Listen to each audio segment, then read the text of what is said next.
It's wonderful to be here. Coming to karma, you were talking about sutra. Well, as you know, Yoga Sutras and various other sutras, the word sutra literally means a thread, which is related to stitch and suture, of course. So when you give a thread, like you can wear a garland, nobody wears a garland for its thread, but without a thread, there is no garland. Once you have the thread, you can add flowers to it, you can add mud beads to it, you can add pearls to it, you can add diamonds to it. It depends on your experience of life. So, but the sutra cannot change because without the thread, there is no mala or there is no garland.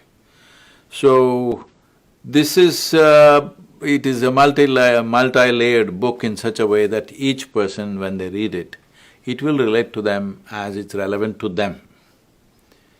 But as they evolve in their life, if they read it today and read it after 5 years, it'll be a different book. If they read it after 20 years, it'll be a completely different book.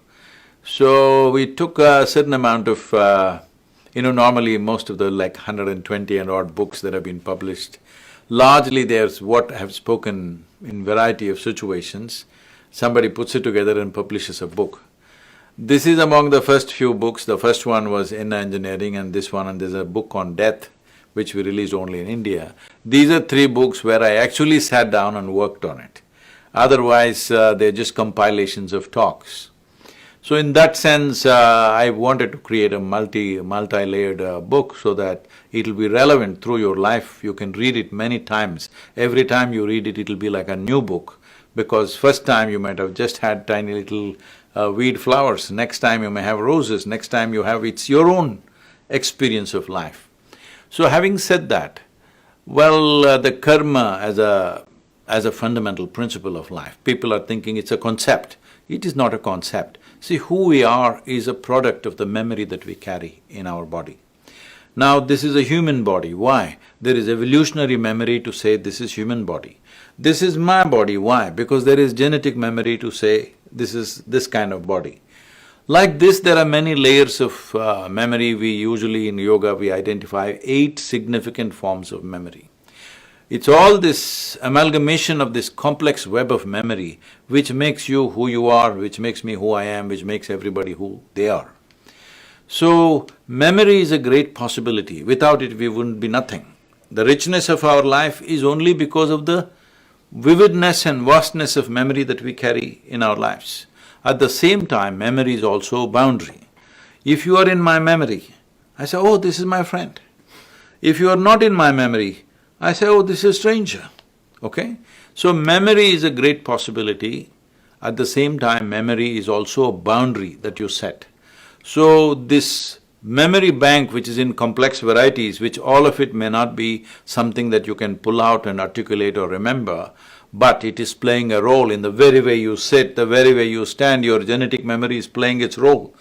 If you see somebody walking half a mile away, if you know the person, just the way they're moving their hand, out of the 7 billion people, you can recognize, this is my friend, all right? Because there is a unique way his body moves, because of the kind of amalgamation of memory that he has within himself, he or she has.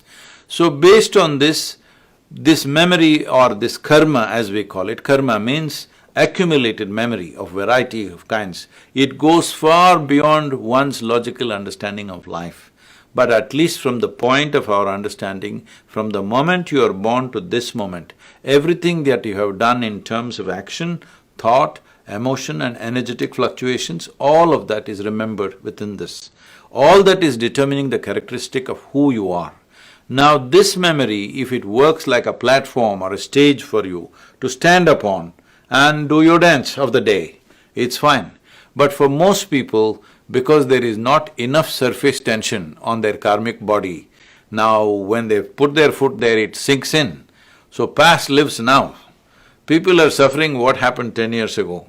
And because this happens, this memory projects itself as imagination and they're able to suffer what may happen day after tomorrow already. So this human suffering is essentially a consequence of your inability to handle your memory.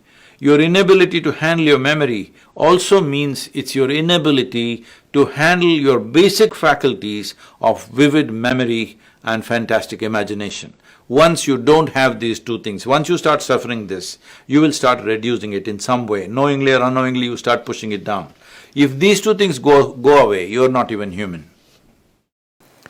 With the same earth, you can produce rice, you can produce wheat, you can produce ragi, you can make a mango, you can make a coconut, you can make whatever, isn't it? So with the same energy, you made it like this, he made it like that, I made it like this, he made it like that. Same energy. This is why we said, the way you are is your karma. That means it's your doing. This is the only culture which is very, very clear that the way you are is not God's doing. The way you are is your doing. It's your karma means it's your doing. Creation is not your doing, but the way you are, the way you're experiencing life, what you're attracting, what you're getting into is 100% your doing. It is your karma. So right now, you look at yourself, if you don't like the way you are, do the right karma. Yes, you've not done the right thing, that's all. If you're right now sitting like this, you want to sit like this, come here 3 months, I'll tell you what you should do, you will sit like this. Yes. So, if you sit like this, it's called a pyramid, you know. Pyramids were built for the dead, not for the living. If you've taken the shape of a pyramid, you must understand this is the abode of the dead, this is not the abode of the living. The living has to be housed in a beautiful house. Yes? The dead can be put up in a pile of rocks which we call a pyramid. So if you're growing into the form of a pyramid, you must work it out. It's your karma. This is also your karma. This is also your karma. Joy is also your karma. Misery is also your karma. Isn't it wonderful? Your life is your business and nobody's business. Is it not wonderful? No? Is it not wonderful? Your life is your business and nobody's business. You can make whatever you want out of it. Is it not wonderful? There cannot be more compassion for someone as small as you. In this creation, who are you? You're a tiny speck. To you, this much freedom has been given that you can shape your life the way you want it. Isn't this fantastic? Isn't this the ultimate compassion? Oof means you're gone. But to you, who is not even like a worm in this cosmos, you're like a speck of dust. To you, so much freedom has been given that you can shape your life the way you want it. If you want, you can become godlike. If you want, you can become just a lump of earth. Whatever you choose, it's left to you. Is it not wonderful? No? Is it not wonderful? Absolutely wonderful, isn't it? So it's your karma.